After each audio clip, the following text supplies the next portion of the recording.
it's made every match so much more enjoyable to watch because you don't get the stinkers, right? Right. It goes back to these guys being smart. They figured out that if I've got the hammer in my back pocket and I don't relinquish it, we can just play them straight up and win. They figured that out. And so it's like, all right, now credit to the people at TGL. Like, no, we need to fix this because the hammer can change the match. And since we fixed it, you're not out of it. The Smiley Show, only on SportsGrid. There is going to be an energy to game time decisions that you will feel night in and night out. We're going to go through every single thing, and I've got a great team behind me that's going to help me get the job done. I want this to be the place that people come to. We are going to hit every single one of those markets that you need to know about. There is not going to be a better place, I promise you, than game time decisions. We will have everything at our disposal, and we will use that to our advantage. I'm Kevin Walsh. Tune into Game Time Decisions from 6 to 8 p.m. Eastern on SportsGrid.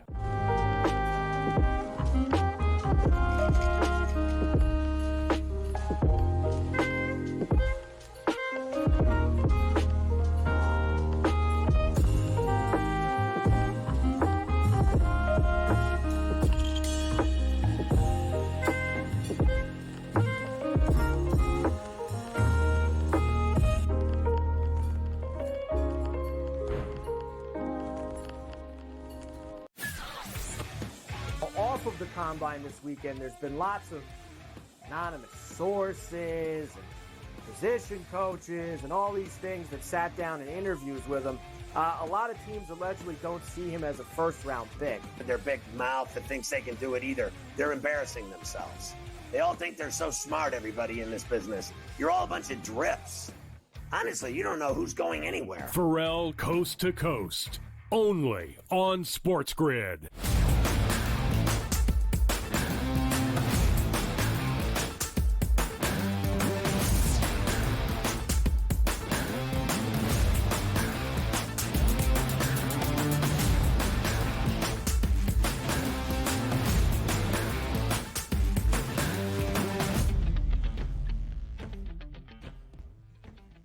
Welcome to hour number 2, live right here on this Friday on the early line on SportsGrid. He is Donnie Rightside. I am Ben Stevens. As we have shared from the very start, you have heard of a football Friday.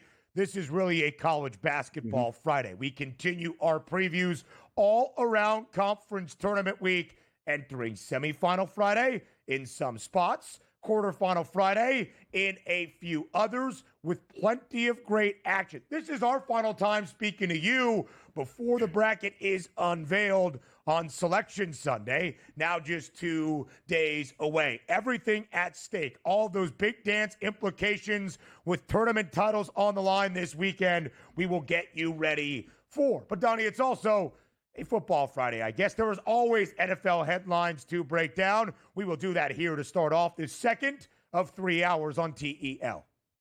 Yes, and I'm just looking at my schedule for the next coming week. So On the Road Again by Willie Nelson is going to be what your boy DRS will be doing, which includes an early Monday morning start up in Homedale with my good friend Ben Scott Stevens. But there's a lot before we get to that Monday show, which is going to be exciting because you just go bracket by bracket, let it sink in. You're starting to fill out your brackets for the tournament, making those educated decisions. So much more has to be up in the air Friday, Saturday, and Sunday until we get there. And by the way, I didn't look at the Sunday schedule, Ben. Who's the latest, like, Power 5? Is it still the Big Ten? Like, who plays Big that Ten, late right window? before. The Big Ten. And then it's still one of those things where the committee comes on and is like, yeah, it didn't really matter who won that game. We already have it slotted out. It never ceases to hit home when I continue to hear that, where it's like, we couldn't wait for the Big Ten to get over, so we just slotted them as we thought that game should play out. Fantastic stuff. There are times, DRS, where Big Ten powers that be are like, is it worth us to have this tournament title game here because of all the attention and the eyeballs that we can have kind of as that lead-in to the selection show? Because the tournament committee basically has their bracket ready to go. Does the winner get a bump up a seed line? I guess we shall see. Some around the tournament committee selection, the selection committee will tell you most of that bracket is already kind of ironed out. A couple of moving pieces, maybe up or down a seed line here, a team that could play their way in if they steal an automatic bid. But a lot of it is already figured out by the time we reach Friday evening into Saturday and Sunday. You would hope they keep an open mind and open eyes and ears to take in all the action that we are going to see and how impactful it should be over the next 72 hours. Donnie, let's start in the NFL with some big headlines. Of course, made official on Wednesday afternoon, the Rams unable to find a trade partner for Cooper Kupp, so they release Cooper Kupp at the end of 8 years in Los Angeles. One of the great wide receiver seasons we had ever seen back in 2021, helping guide LA to a Super Bowl championship inside their own home stadium. But at the age of 31, turning 32 before the start of next season, what exactly is the market for Kupp? Interesting report early this morning from ESPN's Adam Schefter, developing a sleeper team that has emerged and is now making a push to sign former Rams free agent wide receiver Cooper Kupp is ... the Dallas Cowboys. Per league sources, Kupp's decision on where to sign could come as early as today. That was always the thought, DRS, that Kupp would not prolong his stay in free agency and would make his next destination known rather shortly. But then this also from Adam Schefter within the last 25 minutes.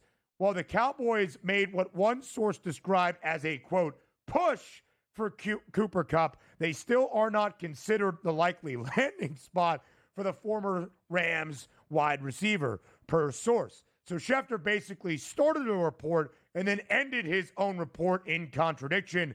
Not entirely sure if the Dallas Cowboys are going to acquire Cooper Kupp. That's because he's got the 3 phones out at this point, and the agent's going like, boy, I'm not drumming up enough business here for my client. Psst. Put the Dallas Cowboys in there and watch everybody go nuts. Oh, look, Cowboys are in on it. Oh, no, said team better up their offer because the Cowboys got money to spend. Stop the madness at this point. You look at Cooper Kupp 4 to 5 years ago, fantastic wide receiver, one of the best in the NFL. Now Cooper Kupp, just a name Cooper Kupp at this point. Does he move the needle? Is he the missing piece for a franchise organization like the Dallas Cowboys? And also his asking price. Let's just say he wants over $10 million a year. That's not money spent wisely when you're going to have to pay about $50 million a year to a non-quarterback named Micah Parsons here. So when you're trying to go battle for battle and he goes, you know what? You get him cheap for a year or two. Yeah, you might take it. But if Cooper Kupp is looking to ring that cash register anywhere near what he was making in Los Angeles, that's not happening. And we always like to say, buyer beware. The Rams love this guy and go, you know what? You're on the trade block. Ooh, no takers, which should tell you something. We'll just cut you, and there isn't an immediate signing back for big money on another football team. That lets you know what the NFL actually thinks of Cooper Kupp right now. And that's the story, DRS, right? To get Cooper Kupp, to help your wide receiver room, to see if he has something left in the tank, that makes a lot of sense for a team contending and might need an additional weapon on the outside. I still believe, if healthy, because really injuries have marred the 3 years for Cooper Kupp since that sensational and almost record-setting season in 2021. He can still make an impact for a team. Is he the number 1 wide receiver? Is he a top 5 wideout as he was at the end of 2021? Perhaps not. In impact, I still think that is there, but at the right price, at fair market value. Is he going to get in the double digits of $1 million? I'm not sure. If you got him for $5, $6, $7 million, would that make sense? Possibly. DeAndre Hopkins, 1 year, $6 million deal. Devontae Adams, 2 year, $46 million deal for Los Angeles. Is Cooper Kupp asking for something kind of smack dab in the middle of that? Maybe. Is he worth it? I think that's what NFL franchises are trying to figure out right now. A couple of teams to keep an eye on. The Broncos and the Dolphins were rumored right away to try to get Cooper Kupp as a part of their team. We'll see, even with this push from the Dallas Cowboys. Yeah, exactly. You want him to go to a football team where he's not going to be the focus of the offense, which means you shouldn't be commanding top dollar if that's not the case. And the reason why I brought up the Dolphins yesterday is it works perfectly. Really good wide at one side, really good on the other. You're not getting the team's best cornerback in the slot. Maybe you can earn your keep there and work over some of those slot cornerbacks. But at the same time, he's not going to be the go-to guy where you're shattering coverage over to. So he's not going to make an impact like, oh, this is the missing piece we needed. We're looking for wide receivers. Let's go out and get Cooper Kupp. He's a piece to the puzzle if he can stay healthy. He's a veteran guy that has had a past of getting open and making big catches in his career. Let's just say he goes to the Dolphins and catches 35 to 40 passes next year. That's probably a job well done, just keeping the chains moving, not being the 13 targets, 9 catches, 110 yards, and 2 touchdown guy that he was just a few short years ago. Yeah, I don't think that will be what his production level is either, DRS. But yeah, again, if it makes sense at a fair price. I still think Cooper Kupp could be a great acquisition. The Cowboys got their own issues. Like Donnie said, paying Micah Parsons, who got into a rather social media spat last night with his now former teammate along the D-line, that being DeMarcus Lawrence, who leaves Dallas after 11 years and 4 Pro Bowl seasons to go join the Seattle Seahawks. Yesterday in the Northwest, speaking with media there in Seattle, said, Dallas is my home. This is from DeMarcus Lawrence. Dallas is my home, but I know for sure I'm not going to win a Super Bowl there, which led to Micah Parsons, quote tweeting that. Of course, Parsons very online, as every good podcast host is, saying, this what rejection and envy look like. This some clown, you know what, stuff is what he called it. And then DeMarcus Lawrence responded to Parsons' response, calling me a clown won't change the fact that I told the truth. Maybe if you spent less time tweeting and more time winning, I wouldn't have left. Oh, some good off-season drama out of Big D. Yeah, I think they're both right at that point, right? Rejection, you're angry, you left because you probably wanted to stay in Dallas because you live there, but also being truthful, going like, yeah, I can make good money somewhere else and not win Super Bowls like I'm doing in Dallas. And by the way, one of the best viral memes that went live last week was that dust storm or that sandstorm that caught up in Texas, and somebody quote tweeted and goes, hey, looks like the Dallas Cowboys opened up their trophy case here, is what the cause of that dust storm was. Oh! What a tweet. What a tweet, people. Couldn't be the Eagles. 2 Lombardis. More on the early line next.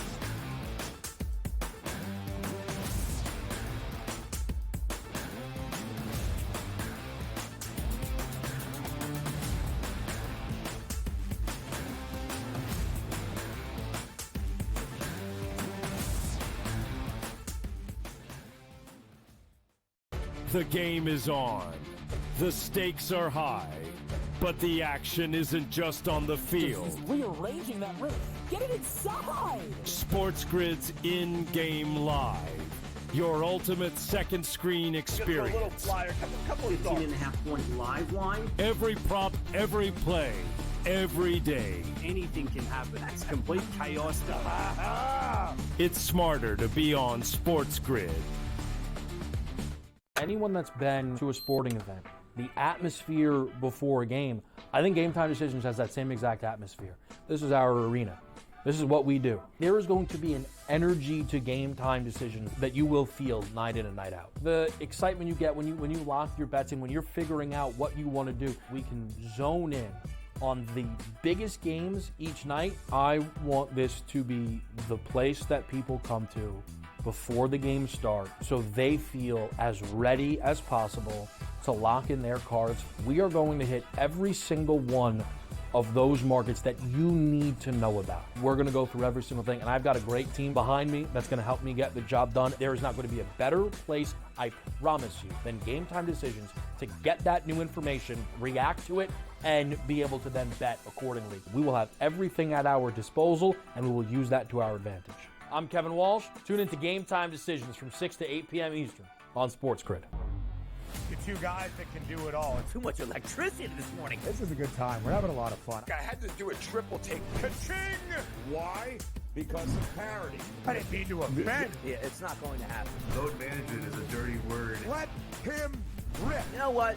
Circumstances provide the results. What? How do you do this once? Oh, Donnie, you've got such a good show there. A network that is booming. The early line, only on SportsGrid.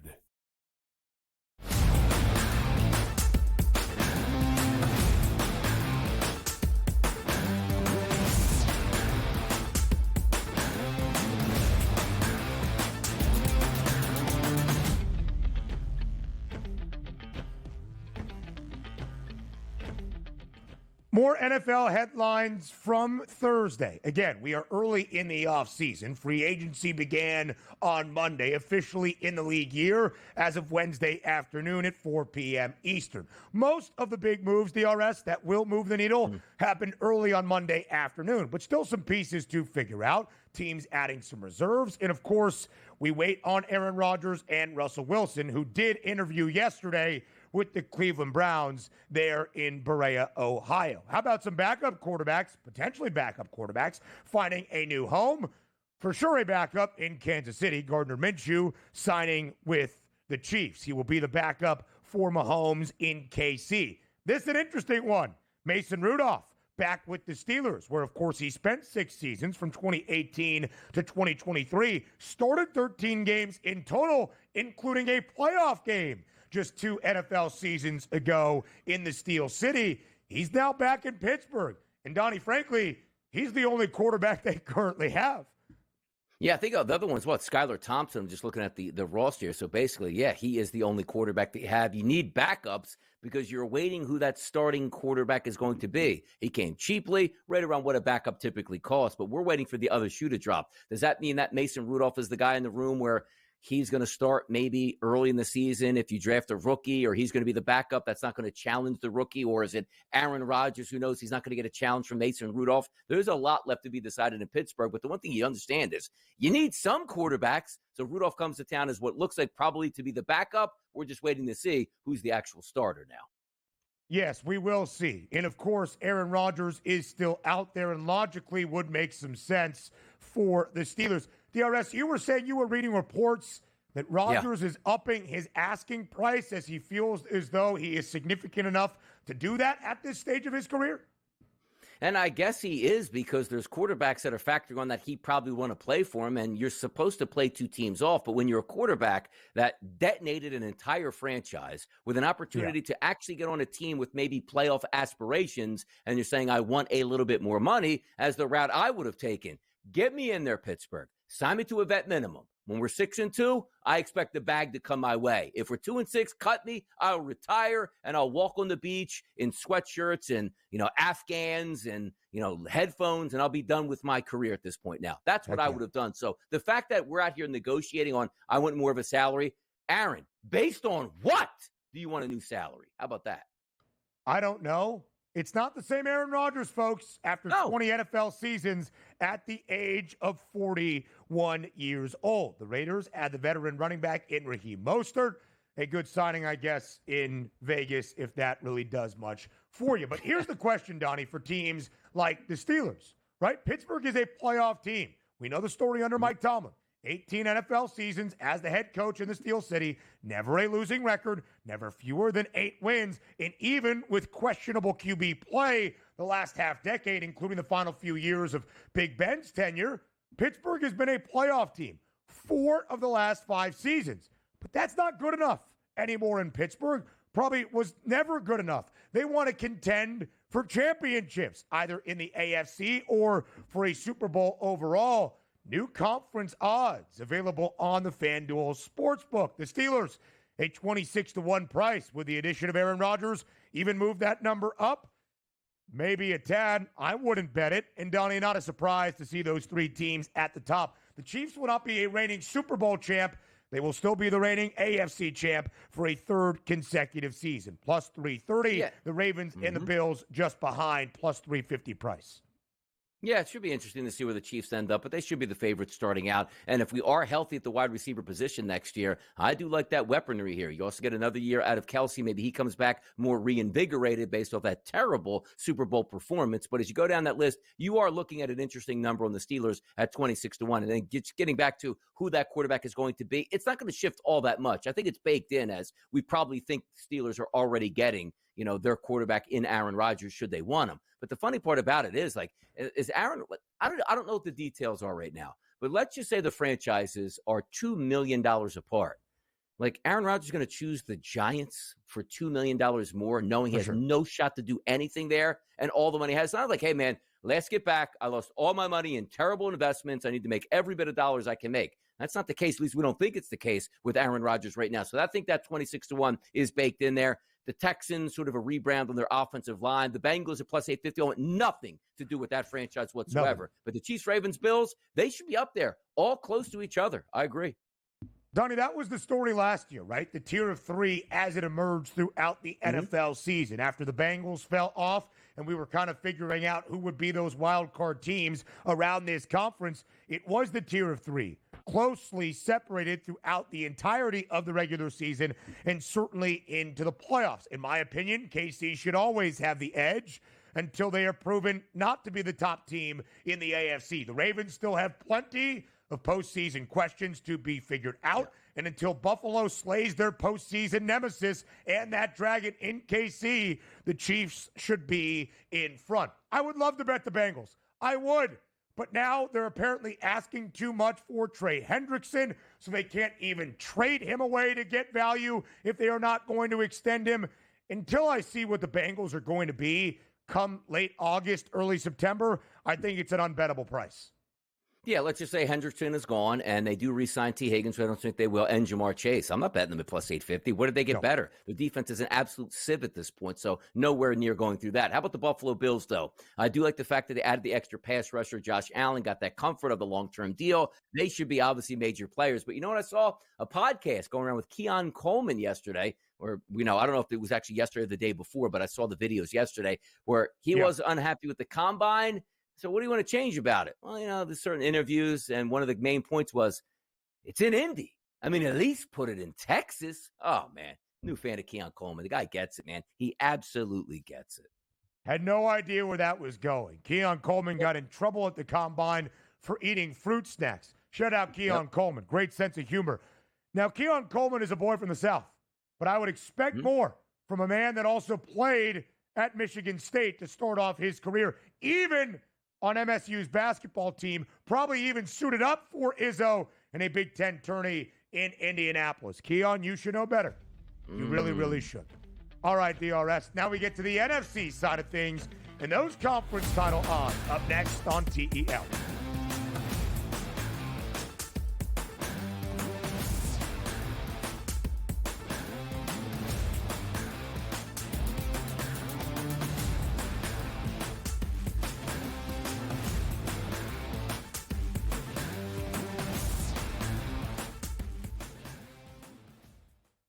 The game is on.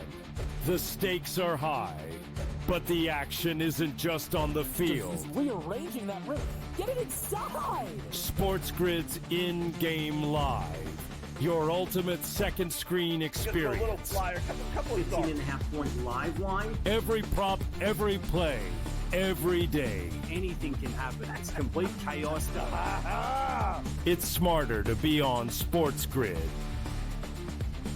Anyone that's been to a sporting event, the atmosphere before a game, I think Game Time Decisions has that same exact atmosphere. This is our arena. This is what we do. There is going to be an energy to Game Time Decisions that you will feel night in and night out. The excitement you get when you lock your bets in, when you're figuring out what you want to do, we can zone in on the biggest games each night. I want this to be the place that people come to before the games start so they feel as ready as possible to lock in their cards. We are going to hit every single one of those markets that you need to know about. We're going to go through every single thing, and I've got a great team behind me that's going to help me get the job done. There is not going to be a better place, I promise you, than Game Time Decisions to get that new information, react to it, and be able to then bet accordingly. We will have everything at our disposal, and we will use that to our advantage. I'm Kevin Walsh. Tune into Game Time Decisions from 6 to 8 p.m. Eastern on SportsGrid. The two guys that can do it all. Too much electricity this morning. This is a good time. We're having a lot of fun. I had to do a triple take. Ka-ching! Why? Because of parity. I didn't mean to offend. Yeah, it's not going to happen. Load management is a dirty word. Let him rip. You know what? Circumstances provide the results. What? How do you do this one? Oh, Donnie, you got such a good show there. A network that is booming. The Early Line, only on SportsGrid.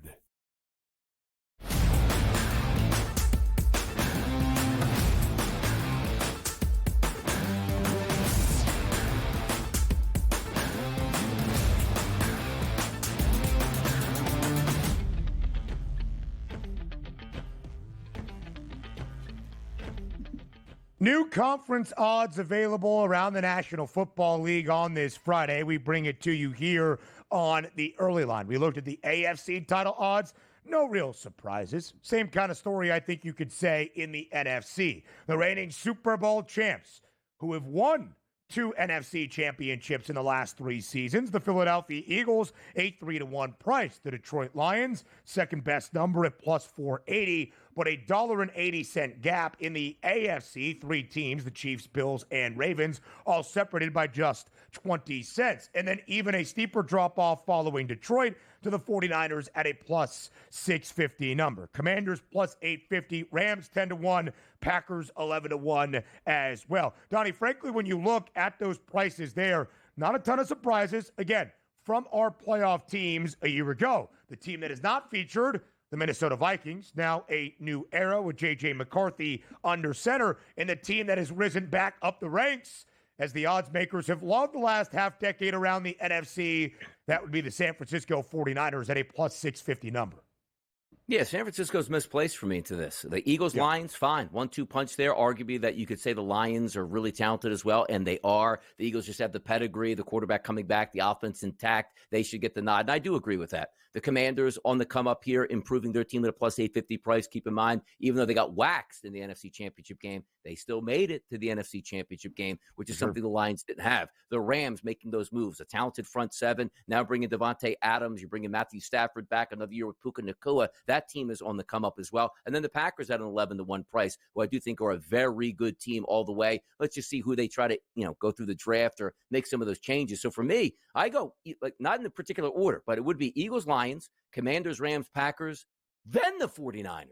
Plus 650 price. Look, I understand the talent is there, but the argument I was trying to make yesterday where the evolution of the Niners franchise has always been great play caller, unbelievable talent on both sides. I look at the defense now, I go, okay, they're still good. And I look at the offense and go, is Christian McCaffrey with a big question mark going to be that back of the future that we thought he was just 2 years ago? And if he's not, where does that leave this team? Debo Samuel, who was a great product at wide receiver, who's fell off a cliff, he's not even there anymore. And Brandon Ayuk coming off a knee injury, he's supposed to just go back to be a 1,300 or 1,400-yard wide receiver on the one side. I'm just not buying it for the 49ers. A lot of respect in the market that right now I just don't see. Donnie, it is really fascinating because the odds makers have loved San Francisco. I've said that so many times. And I think at first it was justified.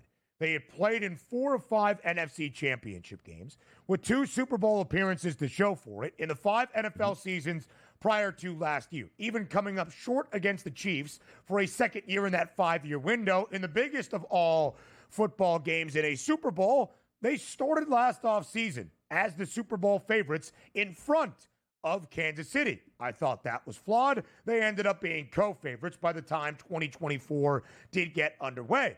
But it was a precarious offseason last year for San Francisco. It feels a little bit more precarious this time around. Shaky, if you would use that word. I am not entirely sure why San Francisco is where they are, except the odds makers' power ratings that have followed San Fran for the last 3 to 4 seasons. I don't think that's a bettable price.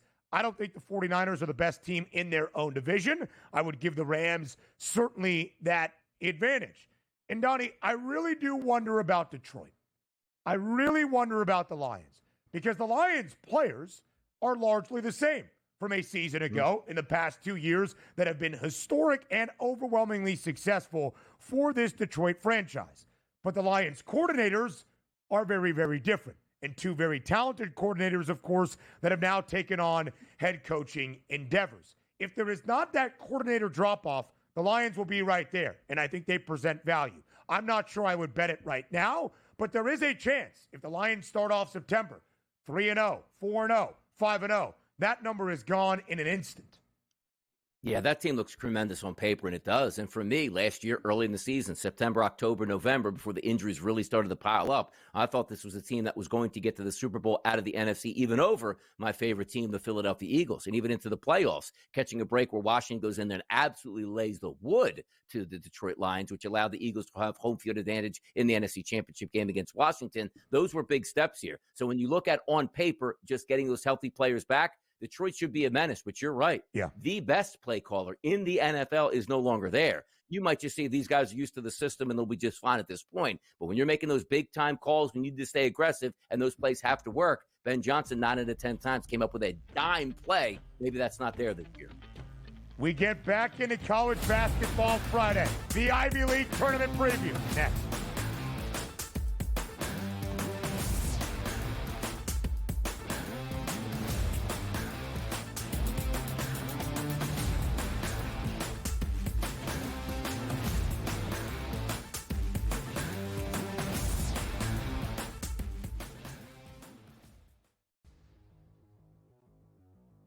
going to play a little game of true or false, fantasy or reality is what we used to call it.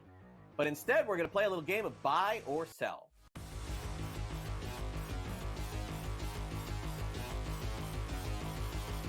Rafael Devers had a press conference and basically said, I ain't moving off third base. I'm a third baseman. I won't play DH. I won't play anywhere else. Alex Bregman was just signed, so how's this going to work out? Buy or sell, George? Devers will start more games at third than Bregman this season. Is that a buy or sell? Yeah, Devers is a horrific third baseman. He's bad. I think he ranks dead last in the league here. I think Cora is going to talk to Devers. Apparently, they are close. He said, listen, you got to move, buddy. I'm sorry. You got to move. We're a better team with Bregman at third.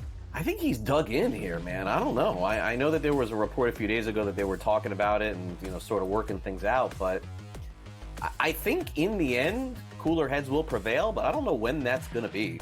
I'm going to buy this. I'm going to say that Devers starts like 90 games at third base this season. And I think that'll probably be the compromise here. I think that Bregman will start some, Devers will start some. Bregman's still a Gold Glove third baseman at this stage of his career. It doesn't really add up. The other thing that happened is over the course of Big Poppy's career, he moved off first base, he went to DH, and Big Poppy was Devers, right? I mean, pretty similar in stature there. But Devers just seems to be really dug in on this. I think if it was going to happen, George, we would know by now. And it hasn't. We just heard that it may. So I am going to buy. I don't think Devers plays 150 at third base or even 140 or anything like that. But I do think he plays more than Bregman at third. I think that they have a compromise when they play both. Fantasy Sports Today, only on SportsGrid.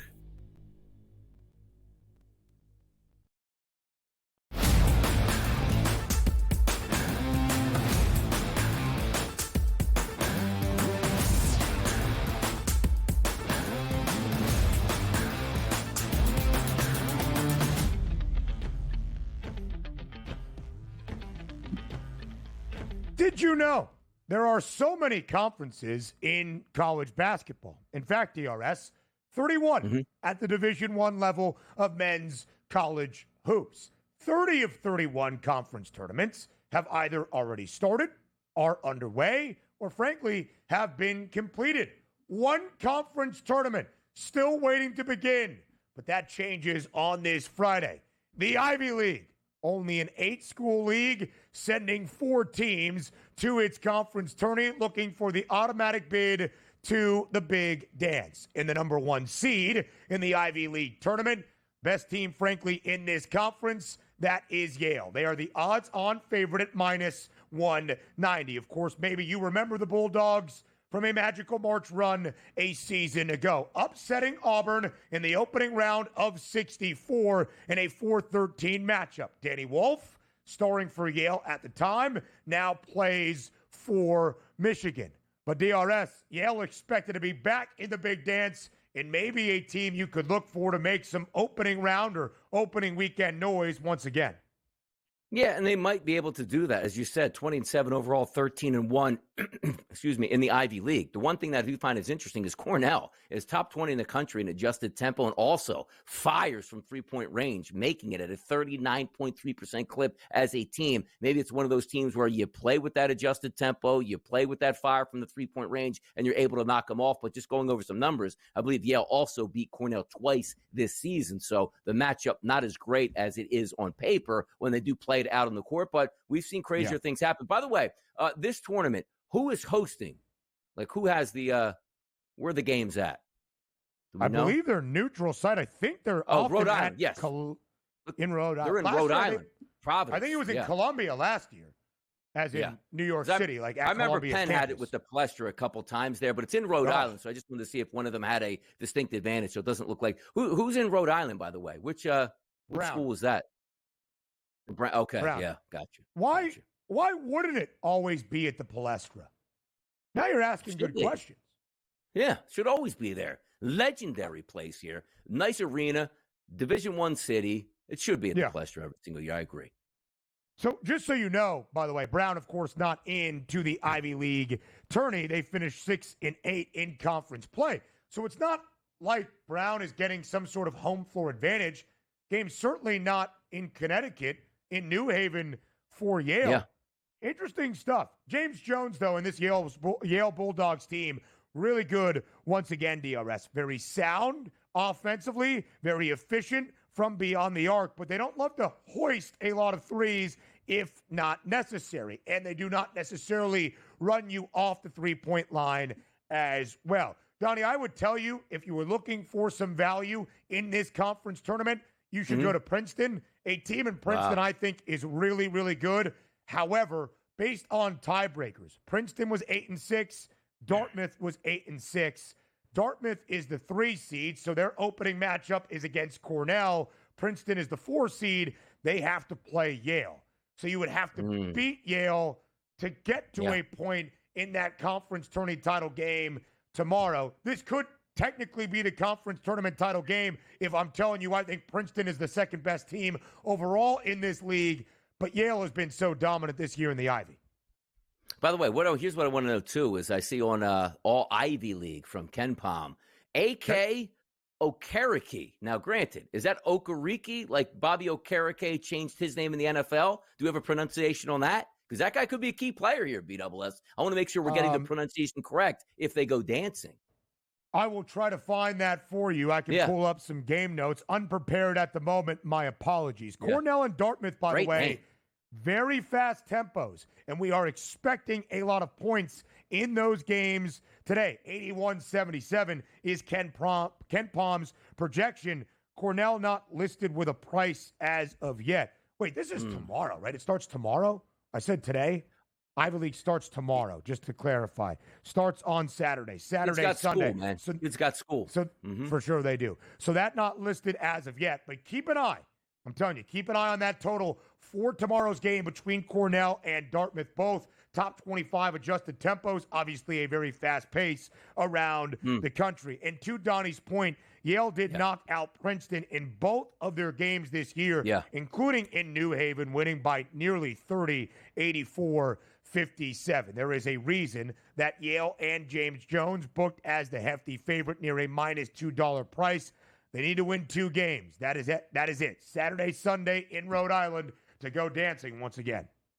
There you go. And also, when you're taking a look at Cornell, I like the ability for up-tempo and shooting a three-point shot. And also, the little badge of honor you get with Cornell, being the best school in the state of New York. I mean, you can't go wrong with that, right? Yeah. Good one. You like that one? It is. You felt good about that one? Love that. Go Big Red, man. Come on. Do you apply to Cornell beautiful at all? place. Think of transferring to Cornell? No. I used to go to Ithaca. They had beautiful gorges that you would jump off into a lake. It was nice. Wow. Yeah. Limestone pits out there. Never swam in one of those in the summer. I see kids always getting in trouble for that, for the police. Like, stay out of the quarry over here. It's really deep. It's really cold, and you might smack your head. Kids don't listen, though. Shame. Yeah, that was one of the things at the Ithaca Gorges as well. There was a large drop-off, basically a dam built. You couldn't swim near the dam. If you did, that's when things got dangerous. But we would bring some beer, have a good time. Hopefully I'm not outing myself. I think statute of limitations is done here. Because that was like 2015. Yeah, we're like 10 years away. We're good. Still live in the state. That's tough, though. Better get out of state quick. New Jersey, great state to live in. I'll be in Jersey on Sunday for Bracket Central Selection Show here on SportsGrid, where everything will be broken down, including the winner of the Ivy League tournament in terms of the 4 that we will see in Rhode Island starting tomorrow afternoon. All right, DRS, let's just go right into it. All of the matchups that we have on this Friday. I mean, it is a tremendous slate. And you should be watching college basketball all day long. But really, once you get to 6 p.m., 6:30 p.m. Eastern time, just go look at the games that we have. ACC semifinal, Big East, Big 12 semifinals on this Friday. It is as good of a night as you will find any day of the year, including the NCAA tournament around college hoops. We start in the SEC, quarterfinal Friday. The top 4 seeds in the league now enter the fold. That includes Auburn, Florida, Alabama, and Tennessee. Auburn, double-digit favorite against Ole Miss, trying to get a bad taste out of their mouth, dropping their final 2 games in regular season action including at the buzzer in the rivalry showdown on Saturday in OT against the Crimson Tide. Florida, 8.5-point favorite against Missouri. Alabama, 5.5-point favorite against Kentucky. Story of that game, though, not the spread, but the total, an over-under of 179 and a hook. And can Texas keep its March momentum rolling, now fully healthy, taking on Tennessee? The Volunteers favored by 9.5 points. Slingshot effect, Ben. You're on that court. You played well here. The other team not on that court yet. Now trying to dip into a tournament that's going to be ultra competitive, something to keep an eye on. But also, as Ben points out, like, we love March Madness and the tournament next week because it leads to a national champion. But when you just took a look at the volume that you get on this Thursday and Friday and the quality of games, like, look at the SEC schedule. Like, this, like, hey, we hope this is a Saturday in the SEC. No, this is just a championship Friday in the SEC with so much on the line between these teams. And not a bad game either. Like, the Tennessee-Texas game might be a little bit off your radar because Tennessee is sometimes not the most fun team to watch. But Kentucky-Alabama, unbelievable. Florida-Missouri, absolutely fantastic. And then Auburn comes in as the number one team in the country going up against Ole Miss. Like, this is the SEC. We used to talk about the SEC in football and get excited. Look at these 4 games in the SEC on a championship conference Friday edition. It's outrageous. And you're right. All day long, unbelievable games leading you into the weekend. It's fantastic stuff. A few more thoughts on each and every one of those games. We'll get to Big Ten Tournament quarterfinal Friday. We'll talk semifinal Friday in the ACC, Big 12, and Big East. It's a college basketball Friday here on the Early Line. You're in the right spot.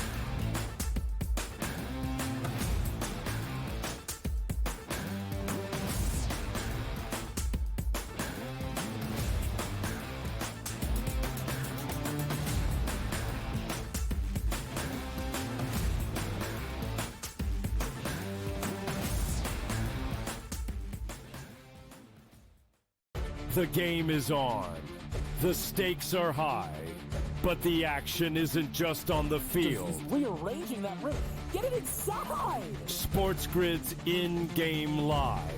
Your ultimate second screen experience. A little flyer, couple of 15.5-point live line. Every prop, every play, every day. Anything can happen. That's Ayosta. It's smarter to be on SportsGrid. Anyone that's been to a sporting event, the atmosphere before a game, I think Game Time Decisions has that same exact atmosphere. This is our arena. This is what we do. There is going to be an energy to Game Time Decisions that you will feel night in and night out. The excitement you get when you lock your bets in, when you're figuring out what you want to do, we can zone in on the biggest games each night. I want this to be the place that people come to before the games start so they feel as ready as possible to lock in their cards. We are going to hit every single one of those markets that you need to know about. We're going to go through every single thing, and I've got a great team behind me that's going to help me get the job done. There is not going to be a better place, I promise you, than Game Time Decisions to get that new information, react to it, and be able to then bet accordingly. We will have everything at our disposal, and we will use that to our advantage. I'm Kevin Walsh. Tune into Game Time Decisions from 6 to 8 p.m. Eastern on SportsGrid. The 2 guys that can do it all. Too much electricity this morning. This is a good time. We're having a lot of fun. I had to do a triple take. Ka-ching! Why? Because of parity. I didn't mean to offend. Yeah, it's not going to happen. Load management is a dirty word. Let him rip. You know what? Circumstances provide the results. What? How do you do this one? Oh, Donnie, you got such a good show there. A network that is booming. The Early Line, only on SportsGrid.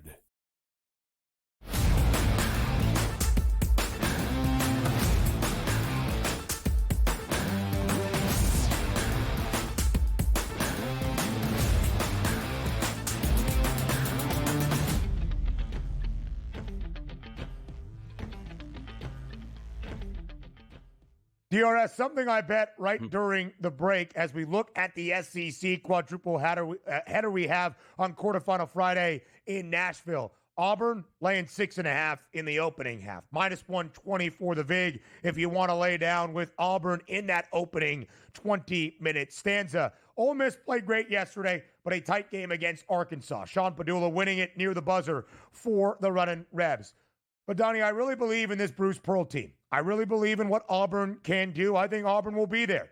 come Final Four weekend in San Antonio, just about 3 weeks from now. And I really do believe the Tigers have a terrible taste in their mouth with how the final week of the regular season ended. They were atop the nation, ranked number 1 in the country for 8 consecutive weeks before this last AP poll that came out on Monday afternoon. They dropped a tough road game against A&M. Felt like a trappy spot. It was. And then, of course, an overtime thriller, but against the bitter rivals in Alabama. Auburn is still the 1 seed. Auburn had clinched the regular season crown around the SEC, entering the final week of action. I think they're out here to say, listen, we're still the best team in this conference. We're still the best team in this country. We're going to make a statement early on from the jump. I'd lay the 6.5 with Auburn in the opening half.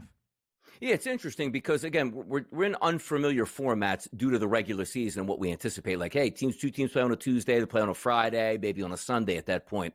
I always like to say you have the advantage for a basketball team when you played the day before in that same arena. You saw Mississippi yesterday picking up the W over Arkansas, where they have confidence coming in. So now you have Auburn, who's been off for a little bit of time, has not played on this court, and is going to catch a team that just played yesterday. So these are always the games that I look at with maybe a little bit more of a slant by saying, all right, the 11.5 does make some sense. And also, we're not playing for style points where even if it's in like an Olympic setting where it's like, hey, you know, one of the tiebreakers to get to the championship game in the conference is point differential, where you want to run it up as high as you can. Auburn wins by 5 points today. They're happy. They're moving on. Fantastic. You know, avoided that loss to Ole Miss. Let's play another day. And also, hopefully, we don't have any injuries here. So that line is almost that number, 11.5. I don't know if I want to jump in because Auburn's the better basketball team. Auburn should win this game. They're favored by double digits. They're the number 1 team in the country. We get that. But I get a little bit nervous about that. We played yesterday. You didn't play yet. We won sort of scenario. We'll see how it plays out today.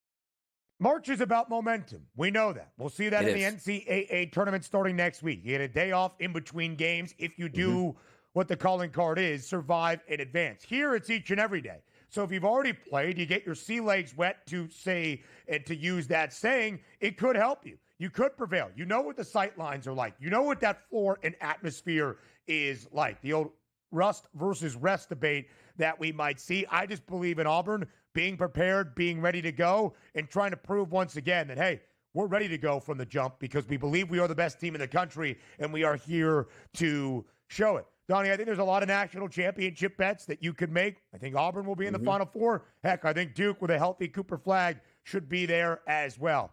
I really believe in this Florida team. They're laying 8.5 points today against Missouri. Love the total, 161.5. Mizzou has been such a good over team. Florida over in its final 5 regular season games as well. Really prolific offensively. But, Donnie, this Gators team, the best cover team in the SEC throughout the conference slate. They won 9 of their final 10. The only hiccup on the road against Georgia. In all 9 of those wins for UF, a cover, including potentially the best pair of wins anybody in college basketball has this year. A road sweep in Tuscaloosa over Alabama, on the Plains over Auburn as well. Yeah, another one of those games where played yesterday. Nice quality victory, going to go up in competition, so the vibe certainly will be there. The atmosphere is probably going to be tremendous in Nashville. But when you look at Florida's offense, it's very good. Sometimes you look at the defensive profile of the team from Missouri, who's not bad but not great. They're built on turning you over. 18.5% of the possessions that Missouri plays on defense, they turn you over, which is great. But number 3 in conference play out of 16 teams that not turning it over is Florida. So when you're used to playing on defense where you're not that efficient from the 3-point line or the 2 and you rely on turnovers with a team that won't turn the basketball over and rebounds extremely well, you find yourself in a little bit of trouble. The one thing, though, that Missouri does well, best team batting conference play at getting to the free throw line. They're number 1. So maybe if you can get Florida in foul trouble, but it's easier said than done. Hey, they got a big man. Just get him in foul trouble. Well, the big man understands how to stay out of foul trouble. You get that? So we'll see if Missouri can take advantage of that. But Florida does have some advantages. The one advantage they don't have is they're terrible from the free throw line as a team. And when they're going to cover close to double digits, sometimes that creeps in late in the game. Yeah, there's no doubt about it, DRS. Again, the story for Alabama and Kentucky, a total at 179.5. In a final game in February, or one of their final few in February, Alabama at home beat Kentucky by 13, covered as a 12-point favorite. 96-83. How many points is that? 179. The total had ballooned all day Friday night into Saturday evening. I remember talking about that game, DRS, and I think Ken Palm had the prediction of 177 points. We expected a total in the upper 170s. It got to 181 and a hook and barely stayed under with 179 total points. 179 and a half is that total today. And Alabama doesn't play games that have a total of 145, 155 and a half or so. They play games in the 160s, 170s, heck, even in the low 180s, and they have still gone over in 6 of their last 8. I don't know if you're paying the premium to bet the over of 179 and a half. I wouldn't be rushing to the window to lay an under bet on that as well. Yeah, no, you're right about that because they were going to get tempo in this game. You're going to get 2 feel-good vibes here. We understand the stakes of this game, but good luck on that. Like me yesterday, looking at that Illinois-Iowa game and going like, you know what? Illinois' defense isn't that great, but they're going to force Iowa to do some things they don't want to do. And within 5 minutes, I knew that game was absolutely blown out the doors where Iowa was going to be cooking on offense from the three-point line. They were dominating. But I have that effect where 179 and a half, most people say, like, just take the under and see where it goes until that game is 15-14 at the first time out. And you're like, I know exactly where this game is going to wind up. That's going to be a great game. 2 teams that aren't going to play a lot of defense, but I do give the edge to Alabama. I think Alabama wins that game, Ben, and covers in that game. Yeah, I think so as well. Texas and Tennessee, an intriguing one. The Longhorns playing great basketball right now. They have won outright as a dog in both of their games in Nashville, including the double overtime thriller yesterday against A&M. But now they get a very stout Volunteers team defensively. How does that look for Texas? We'll continue to talk about that in Big Ten quarterfinal Friday next.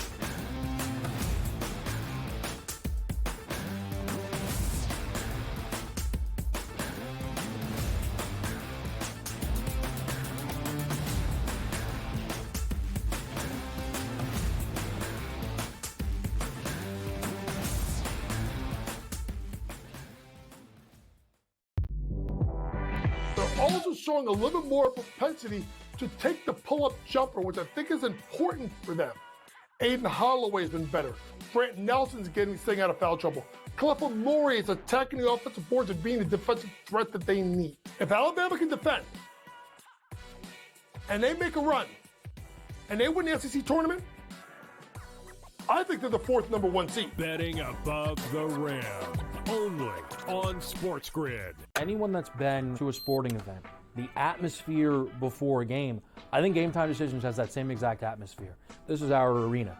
This is what we do. There is going to be an energy to Game Time Decisions that you will feel night in and night out. The excitement you get when you lock your bets in, when you're figuring out what you want to do, we can zone in on the biggest games each night. I want this to be the place that people come to before the game starts so they feel as ready as possible to lock in their cards. We are going to hit every single one of those markets that you need to know about. We're going to go through every single thing, and I've got a great team behind me that's going to help me get the job done. There is not going to be a better place, I promise you, than Game Time Decisions to get that new information, react to it, and be able to then bet accordingly. We will have everything at our disposal, and we will use that to our advantage. I'm Kevin Walsh. Tune into Game Time Decisions from 6 to 8 p.m. Eastern on SportsGrid. That is also value to be the best player on the best team. To me, it's Shai Gilgeous-Alexander. There is no doubt about it. The Nuggets probably going to finish, 2nd overall in the conference here, and it's not going to get him the MVP. We'll see how it is down the stretch, and I assume this is going to tighten up, but barring a huge drop-off for OKC as a team, not just SGA, you could probably pencil him in for 30 a night. The Early Line. Only on SportsGrid.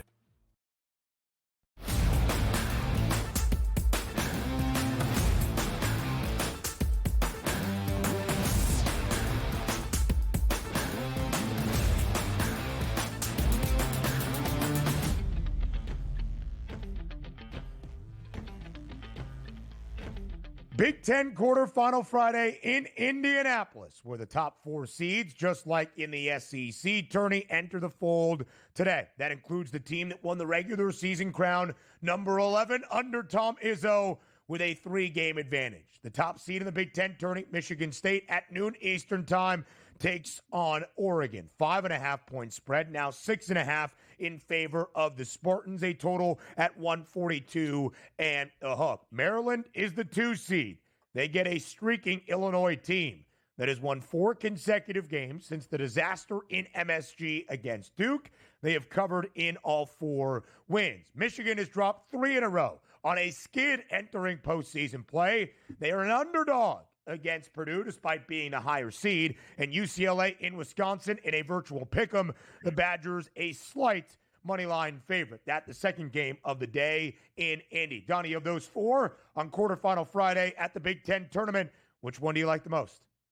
Like, I'm probably more comfortable winning. Let's just forget about the spreads itself. Would be Michigan State. Not just because it's the highest line. I just have the trust in where they don't fall behind like, oh, we're just not shooting the ball well. They do a lot of things great. And if they are shooting the ball well, good luck. You're not going to beat them. However, look at the higher seeds out here and look at the price points here. Maryland -1.5, Michigan +2.5 at that point. So the underdog against Purdue, UCLA +1.5 shows you the depth of this conference. And also given the ability where most people in most sports, hey, rest is the biggest advantage that you have. Well, a lot of these teams are rested here, and I don't think they have the advantage. Like for me, that streaking Illinois team where you're now starting to see what we thought they would be at the beginning of the season, putting up over 100 yesterday. You don't think those vibes are good coming in, playing a Maryland team that they're going to be hopefully having that same offensive output? You take a look at Purdue, equally impressive to knock down the three-point shot, held off the team last night, saying, okay, didn't play our best basketball, but now we have the game under our belt in this building, and we take on Michigan the next day. So for me, I'm looking towards the lower-seeded teams. Like if you look at that roster right there, Oregon, Illinois, Purdue, Wisconsin. And he said, Donnie, you have to take the higher seeds or the lower seeds. I'm actually taking the higher seeds in this tournament. Give me 8, 7, 6, and 5 to have at least a 500 record or better winning outright today. How about that? I like that, DRS. I like the way that you phrased it. I would agree, though. I think Illinois is making some noise because this is not just an Illini team getting hot at the right time. It's an Illini team that has been highly talented all year long and adds back Morez Johnson Jr., an Illinois team that is not great defensively, but as Brad Underwood, the head coach in Champaign, would tell you, they're not trying to force turnovers. They're just trying to stay in front of you and play sound defense. So you add back one of your bigs in Morez Johnson Jr., Kylan Boswell, a career-best 24 points last night for Illinois, and taking nothing away from Maryland. The Crab 5 is sensational, and it should be a good game, but the Illini not just playing like the 7 seed in their own conference tourney. Purdue, the higher seed, but Purdue in a much better form of basketball right now than Michigan. I think there are some questions, DRS. Are the Maize and Blue just in a bad spell, or is this the Wolverines team that maybe the luck has kind of caught up with them? They had played in 15 games, decided by 4 points or fewer before this 3-game slide. They had won 10 of 15, including 9 consecutive wins by 4 points or fewer. They have not looked good the last 3. Is that the true representation of Michigan? Or are they just playing some bad basketball and can snap out of it in Indianapolis? And again, Wisconsin's a slight favorite in that matchup against UCLA. Yeah, and again, getting back to Michigan's team here, you're entering into a game where they haven't played yet in that facility. 14 out of 18 teams in the Big Ten at being offensively efficient. They turn the basketball over a ton. Purdue turns you over. And understand this, Michigan shoots a lot of three-point shots. There's 17 out of 18 teams at making the three-point shot, and Purdue will let you shoot a lot of those three-point shots, but defend it well. I don't think it's a great matchup per se for Michigan. Maybe be a little bit different. Like, hey, Michigan played yesterday, shot well from the three-point line. We expect that today. But first game on a court where you're built on shooting the three-point shot and already don't shoot a high percentage, where do you typically shoot better at, Ben? In your home gym, we're used to the shooting lines and we're used to playing. Now you're in the big stage here, a lot of pressure for a team that's already played on that court. I really like Purdue today against Michigan. Not to say Michigan's not a good ball club, just the matchup itself, really efficient offense on one side that played yesterday, inefficient offense that is getting its first look today in Indianapolis. There is also an idea, DRS, that Michigan State could be picked off despite being dominant throughout the regular season. 5.5-point spread, that's it, in favor of the Spartans today against the Ducks. The total of that game, 141.5. We know how great MSU is defensively. Oregon also under in 6 of its last 7. I talked about Dana Altman's prowess in the month of March. Oregon was a top 15 team, middle of January, 15-2. They dropped 6 of their next 7, including 5 in a row. They've now won 8 straight, and they are perfect here in the month of March. That should be a great one to start the day in Indianapolis. Enough of quarterfinal action. How about semifinal action next?